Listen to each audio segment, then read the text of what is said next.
All right, let's just get right into it, because today's explainer covers a terrifying 1922 Bavarian farmstead massacre that will literally keep you on the edge of your seat. We're talking about a case that has absolutely baffled investigators and terrified the public for over a century, the Hinterkaifeck Murders. 6. That's the number of innocent people who were brutally executed on an isolated German farmstead on March 31, 1922. We're talking about 3 generations of a single family, along with their newly hired maid, systematically wiped out. And the weapon? A heavy farming tool known as a mattock. And then 4. That is the number of days that passed before anyone in the surrounding village even realized they were dead. The farm was just eerily quiet. The family missed church, the young girl missed school. It wasn't until neighbors finally went to check on them that the true horror was actually uncovered. But listen, here is the ultimate terrifying hook that elevates this from your standard historical true crime into a chilling environmental thriller. The killer never left. After bludgeoning 6 people to death, the murderer stayed on the farm. They lived alongside the rotting bodies, essentially turning the victim's own home into their personal sanctuary. Okay, Section 1, a gruesome discovery. Let's strip away the century of supernatural folklore that's clouded this case to reveal what was actually a highly organized clinical human predator. The victims discovered on April 4th tell a heartbreaking story of complete annihilation.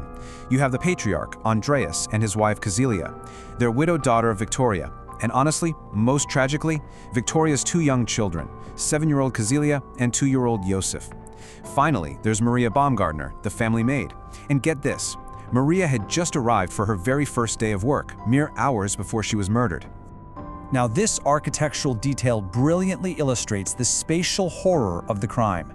The farm was an Einfursthof, because everything, the house, the barn, the animal stalls, was all connected under one continuous roof. The killer could move freely. They could go from the attic down through the barn and straight into the bedrooms without ever stepping outside into the yard. They had total unseen run of the entire property.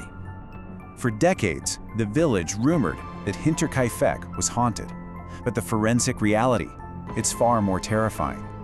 This wasn't a ghost, this was a stalker. A human predator who intimately understood the 3D geometry of the Gruber family's home better than they did, using their own walls to hide in plain sight. Section 2, footsteps in the snow. The killer didn't just snap one night, they had been preparing. Just look at this tightening noose of escalating dread. 6 months prior, their previous maid actually quit because she heard footsteps in the attic and fully believed it was haunted. In March, house keys vanished. A random newspaper from Munich suddenly appeared. And despite all these terrifying signs, Andreas Gruber stubbornly refused a neighbor's offer of a gun. Then, just days before the murders, Andreas found footprints in the fresh snow. They led from the dark tree line straight to the farm's machine room. But here's the kicker, none led back out. It's a detail of pure visceral terror, making it absolutely clear that when the family locked their doors at night, they were locking the predator inside with them. Which brings us to Section 3, the barn trap. The sheer clinical execution of this crime is staggering.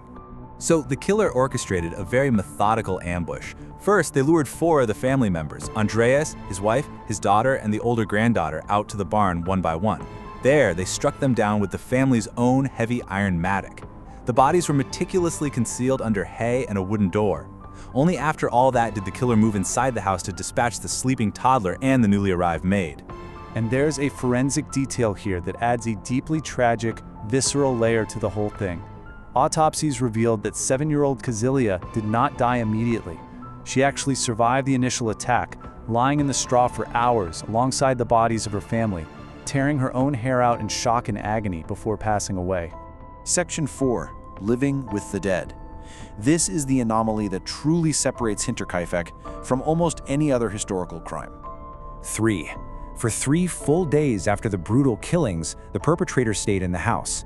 Now, standard criminal profiling tells us an offender experiences a massive spike in fear and adrenaline after a mass homicide, which prompts immediate flight.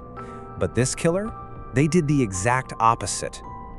Mere feet from the bludgeoned corpses, the killer just casually carried out daily domestic tasks. They fed the cattle. They calmly went into the kitchen, ate the family's bread, and cut fresh meat from the pantry. They heated the oven to keep warm, and investigators later found a makeshift bed scraped into the hay up in the attic, complete with a clear line of sight over the entire property. The sensory horror of this aftermath is really grounded by an artisan named Michael Plokel. He actually passed by the farm at night before the bodies were discovered. He saw smoke billowing from the oven and noted a revolting smell. He described it, quote, as if old rags were being burned. The police never even investigated the oven. We're literally never going to know what the killer was incinerating while living among the dead. Section 5. The Endless Mystery. Despite over 100 suspects being questioned, this case remains totally unsolved. And the suspect list was incredibly wide and confusing. You had the neighbor, Lorenz Schlittenbauer. You had Victoria's husband, Karl Grabrel, who supposedly died in World War I, but whose body was never found. Then there were theories of far-right paramilitary assassins, a traveling American serial killer, and even a wild theory that the controlling patriarch, Andreas Gruber, committed a murder-suicide, only to be killed himself by a neighbor discovering the scene. Now, Schlittenbauer remains the most debated figure by far. When he led the search party to the farm, he completely bypassed the locked doors, grabbed a hidden key, and went into the house alone, heavily disturbing the crime scene. Later, he made bizarre comments about the killer being unable to bury the bodies because the ground was frozen. So you have to ask, was this the intimate knowledge of a guilty man who had a romantic dispute with Victoria? Or was he simply a grieving neighbor desperately searching for little Yosef, a boy he firmly believed to be his own son? To make matters worse, the investigation itself was an absolute tragedy of 1920s police work. The crime scene was trampled. People literally cooked meals in the kitchen while the police were there. And most absurdly, the victims' skulls were removed and sent to Munich so clairvoyants, yes, clairvoyants, could try and psychically identify the killer. Ultimately, those skulls were permanently lost during Allied bombings in World War II, destroying the most crucial physical evidence forever. But here's an incredible modern twist. A 2007 review by a German police academy applied modern forensic techniques to the original files, and they actually agreed unanimously on a prime suspect. But because of Germany's strict privacy laws and a desire to protect the living descendants of that suspect, they refused to publish the name. Modern investigators might actually know exactly who did it, but you and I, we will never know. Hinterkaifeck is a stark, terrifying reminder that the greatest danger didn't come from the deep woods. It came from inside the house. So think about it. If a human predator could slip into their walls and track a family from the shadows of their own attic, who might be tracking yours?